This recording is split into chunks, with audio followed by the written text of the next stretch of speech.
Hello friends, welcome to super Saheliya. Friends, super सहेलियाથી હું દીપા તમને આજે બહુ સરસ એક પરોઠાની રેસીપી બતાવું, જે બનાવવા માટે દૂધી લેવાની છે। અહીંયા 150 ગ્રામ જેટલી દૂધી લીધી છે। દૂધી એકદમ કૂણી છે। અત્યારે બહુ સરસ માર્કેટમાં કૂણી દૂધી મળતી હોય છે। દૂધીની પહેલાં છાલ આ રીતે કાઢી લઈશું। મિક્સરના જારમાં લઈ લઈશું। એને ધોઈને મોટા મોટા પીસીસ કરી લઈશું। દૂધીને એક રસ વાટીને એનું બહુ સરસ પેસ્ટ તૈયાર કરવાની છે। વાટતી વખતે પાણીનો ઉપયોગ કરી શકો છો। બહુ જ ઓછું, પા કપ કરતાં પણ અડધું પાણી એડ કરી અને દૂધી વાટી લઈશું, જેથી બહુ સરસ એની પેસ્ટ તૈયાર થઈ જાય। એકદમ સ્મૂધ એની પેસ્ટ તૈયાર કરી લેવાની છે। મિક્સર થોડીવાર 2-4 વાર ફેરવશો એટલે આ રીતે પેસ્ટ તૈયાર થઈ જશે। હવે એને એક તાસમાં કે કથરોટમાં લઈ લઈશું। દૂધીની પેસ્ટ તરત જ પ્રોસીજરમાં લઈ લેવાની, કેમ કે એ મૂકી રાખશો તો એ કાળી પડવા માંડશે। એમાં હવે મીઠું નાખી દઈશું, અડધી ચમચી જેટલું। 1 ચમચી તેલ એડ કરી લઈશું। તેલ વધારે પડતું એડ કરવાની જરૂર નથી। દૂધીના લીધે બહુ સરસ સોફ્ટ પરોઠા થતા હોય છે, એટલે થોડું ઓછું તેલ એડ કરીશું તો પણ ચાલશે।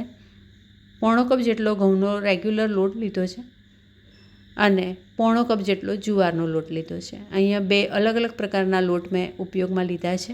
ડાયાબિટીસ હોય, હાર્ટની બીમારી હોય, બીપી હોય કે વજન ઓછું કરવું હોય, બધા માટે આ બેસ્ટ પરોઠાની રેસીપી છે। મેં તલ નાખ્યા અડધી ચમચી જેટલા। બધું ભેગું કરીને લોટ બાંધી દઈશું। પાણીનો ઉપયોગ નથી કરવાનો લોટ બાંધતી વખતે। દૂધીના પલ્પથી જ પાણી નાખ્યા વગર પણ લોટ જોઈએ એવો સરસ સોફ્ટ, જેમ આપણે પરોઠાનો કે રોટલીનો બાંધીએ છીએ એવો બંધાઈ જતો હોય છે। જોઈ શકો છો આ રીતે લોટ બધો ભેગો કરી લેવાનો છે। લોટ બાંધ્યા પછી એને બહુ મૂકી નહીં રાખવાનો, તરત જ એના પરોઠા બનાવવા માંડવાના, કેમ કે દૂધીમાં ઓક્સિડેશન થાય એટલે એ થોડું કાળું પડવા માંડે, એટલે લોટ થોડો કાળો પડશે જો તમે મૂકી રાખશો તો।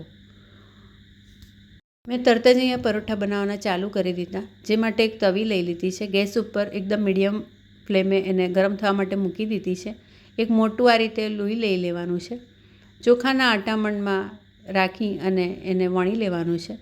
ચોખાના બદલે ઘઉંનું અટામણ પણ આપણે લઈ શકીએ છીએ। આ રીતે થોડું ગોળ વણ્યા પછી આપણે એને ફોલ્ડ કરવાનું છે। ત્રિકોણીયા પરોઠા બનાવીએ છીએ એટલે થોડો લોટ આ રીતે સ્પ્રિંકલ કરી લઈશું અને એને ત્રિકોણ ફોલ્ડ કરી લઈશું।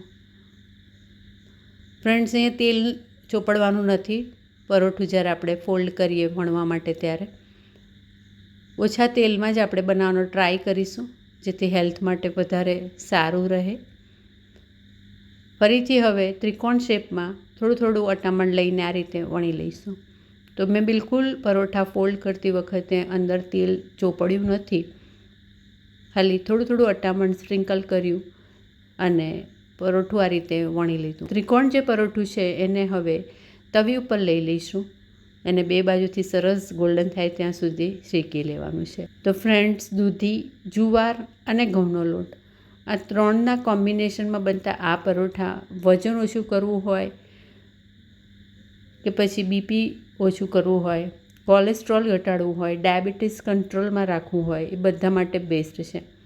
પરોઠા ઉપર થોડું પાણીનો હાથ ફેરવીને મેં થોડા સફેદ તલ આ રીતે સ્પ્રિંકલ કર્યા અને આ રીતે પરોઠાની ઉપર ચોંટાડી દીધા। સફેદ તલ ઉપરથી આ રીતે લગાડવા ટોટલી ઓપ્શનલ છે। લોટ બાંધતી વખતે તો આપણે તલ એડ કર્યા જ હતા, એટલે તમારી ઈચ્છા ન હોય તો એને સ્કીપ પણ કરી શકો છો। એક બાજુ થોડી થાય એટલે પલટાવી, બીજી બાજુ ઘેરી ગુલાબી કલરની થાય ત્યાં સુધી થવા દઈશું। પછી આ રીતે અડધી ચમચી જેટલું તેલ એડ કરી અને ગોલ્ડન કલરનું પરોઠું 2 બાજુથી શેકી લઈશું। તો ફ્રેન્ડ્સ, દૂધી, જુવાર અને ઘઉંના લોટના કોમ્બિનેશનમાં બનતા આ પરોઠા વજન ઓછું કરવા, ડાયાબિટીસ કંટ્રોલમાં રાખવા, બીપી ઘટાડવા માટે કે પછી કોલેસ્ટ્રોલ ઓછું કરવું હોય, જેને હાર્ટની બીમારી છે, એ બધા જ માટે બેસ્ટ રહે આ પરોઠા। દિવસમાં આપણે બ્રેકફાસ્ટ, લંચ અને ડિનર 3 ટાઈમ આ રીતે રોટલી ભાખરીનો ઉપયોગ કરતા હોય છે, તો એક ટાઈમે તમે આ રીતે પરોઠા બનાવીને જરૂરથી ખાજો। ચટણી સાથે, કોઈ બી શાક સાથે સર્વ કરી શકો છો। તો જુઓ, મેં બધા જ પરોઠા બનાવી લીધા અને થોડો ટાઈમ ઠંડા થયા પછી તમને બતાવ્યું, જોયું એકદમ સોફ્ટ છે, એકદમ સોફ્ટ રહેશે। તો આ રીતે દૂધી તમે ઘરમાં કોઈને ન ભાવતી હોય તો પરોઠામાં એડ કરી અને ખવડાવી દેશો તો ખબર પણ નહીં પડે કે આ પરોઠામાં દૂધી એડ કરેલી છે.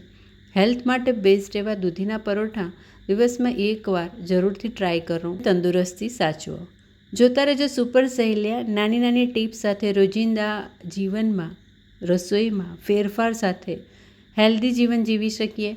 તંદુરસ્ત જીવન જીવીશું તો ડૉક્ટર પાસે ઓછું જવું પડશે.